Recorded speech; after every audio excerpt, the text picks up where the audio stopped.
I've always been a fan of the way Mark Webb and the awesome people behind the Amazing Spider-Man duology wrote and shot those films. Everything in those two films feels real. Peter and Gwen's relationship, Uncle Ben's death, Peter breaking his promise to Captain Stacy, all feels real. Allowing scenes like this to hold a lot more weight. The audience spends so much time with Peter and Gwen, all for the purpose of making their relationship feel real. Well, that's just Mark Webb and his team's way of storytelling. They allow us to get to know these characters and their flaws and relationships, so that when it comes time for moments like this, it feels real and honestly devastating. Christopher Nolan's The Dark Knight is often looked at as a masterpiece in filmmaking, and rightfully so. This film incorporates a theme of duality, order versus chaos, Dark Knight and White Knight, the Joker and Batman. It all serves the theme of duality. The Joker in this film seeks to prove to the people of Gotham that under the illusion of an orderly society lies pure chaos. Batman sees Harvey Dent as the best of humanity, a white knight,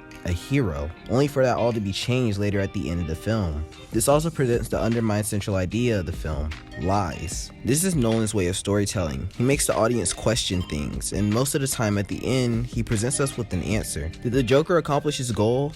Well, kinda. He did successfully manage to corrupt Harvey Dent, someone who the people of Gotham and Batman himself saw as a white knight. The Joker won, kinda. He never proves to the people of Gotham that under certain circumstances, one group of higher or lower class people will kill the other to save their own life, basically creating chaos. This is one of the joys of storytelling. There's many different ways of telling the story with the world you've built or have been given. Without creative control, we most likely would have never gotten The Batman, but due to DC allowing Matt Reeves to build his vision and allowing it to come to life, we've gotten a movie that allows the detective side of Batman to shine. Without creative control, The Amazing Spider-Man 2 wouldn't have had such an emphasis on Peter and Gwen's relationship if it weren't for Sony allowing Mark Webb and his team to tell the story they wanted to tell. The lack of this is the reason Sam Raimi's Spider-Man 3 was such a letdown to fans of his take on Spider-Man. It was a movie Raimi had no issues making at first. However, producers and some of the fans were begging him to do a movie about Venom, a character he explicitly stated he knew barely anything about. This movie could have been revered as one of the best Spider-Man films, however the producers took creative control out of Raimi's hands. It's quite sad as a storyteller myself. When making something you want to make and just something you're passionate about, most would do it to the best of their ability. You likely go out of your way to make sure it's done to your liking, within your image, within your imagination. This is the way many filmmakers and artists generally think when doing something they love. If you have a vision, well, of course you'd want to see it become a reality, but when you're giving restrictions, the vision slowly becomes a bit less of your own.